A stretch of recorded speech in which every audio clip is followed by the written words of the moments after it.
നോക്കാം മറ്റു വാർത്തകൾ. വീട്ടുവളപ്പിലെ ഓടിക്കയറിയ കാട്ടുപന്നിയെ വെടിവെച്ചു കൊന്നു. നെന്മാറ വല്ലങ്ങി ഇടപ്പൊറ്റയിൽ ഉണ്ണിക്കുട്ടന്റെ വീട്ടുവളപ്പിലേക്ക് രാവിലെ 8:30 വീട്ടുമുറ്റത്തുകൂടെ കാട്ടുപന്നി ശബ്ദമുണ്ടാക്കി ഓടിക്കയറി വന്നത്. നെന്മാറ വല്ലങ്ങി ഇടപ്പൊറ്റയിൽ ഉണ്ണിക്കുട്ടന്റെ വീട്ടുവളപ്പിലേക്ക് രാവിലെ 8:30 വീട്ടുമുറ്റത്തുകൂടെ കാട്ടുപന്നി ശബ്ദമുണ്ടാക്കി ഓടിക്കയറി വരുന്നത് വീടിന് മുന്നിലിരുന്നവർ കണ്ടത്. ഒച്ചവെച്ചെങ്കിലും പന്നി വീട്ടുവളപ്പിലെ പാഴ്ചെടികൾക്കിടയിൽ മറഞ്ഞു നിന്നു. വീട്ടുകാർ ഒച്ചവെച്ചുവെങ്കിലും കാട്ടുപന്നി പരിസരം വിട്ടുപോകാൻ കൂട്ടാക്കിയില്ല. തുടർന്ന് വനംവകുപ്പ് പാനലിൽ ഉൾപ്പെട്ട കാട്ടുപന്നി ഷൂട്ടറായ ചാത്തമംഗലം പി. വിജയനെ വിളിച്ചുവരുത്തി. വീട്ടുവരാന്തയിലിരുന്ന് കാട്ടുപന്നിയെ വെടിവെച്ചെങ്കിലും പന്നി ഷൂട്ടർക്ക് നേരെ അക്രമാസക്തനായി ഓടിവന്നു.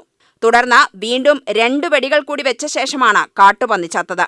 ഷൂട്ടർ സ്ഥലത്തെത്തിയപ്പോൾ ധാരാളം പ്രദേശവാസികൾ വീട്ടുവളപ്പിൽ ഒളിച്ചിരിക്കുന്ന കാട്ടുപന്നിയെ കാണാൻ എത്തിയതോടെ കാട്ടുപന്നി ശബ്ദമുണ്ടാക്കി ഭയപ്പെടുത്തി ഓടി രക്ഷപ്പെടാൻ ശ്രമമുണ്ടാക്കി.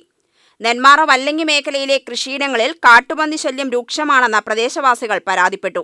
ഇതുകൂടാതെ പന്നിക്കൂട്ടങ്ങൾ പ്രദേശത്ത് കൃഷിയിടങ്ങളിലും വീട്ടുവളപ്പുകളിലും രാത്രി സമയങ്ങളിൽ കാണാറുണ്ടെന്നും അതിരാവിലെ നടക്കാനിറങ്ങുന്നവർക്കും ഇരുചക്ര വാഹന യാത്രക്കാർക്കും ഭീഷണിയുണ്ടെന്നും അവയെ കൂടി വെടിവെച്ചു കൊല്ലണമെന്നും പ്രദേശവാസികൾ ആവശ്യപ്പെട്ടു. വെടിവെച്ചു കൊന്ന കാട്ടുപന്നിയെ വനംവകുപ്പ് മാനദണ്ഡപ്രകാരം കുഴിച്ചുമൂടി. UTV news, Palakkad.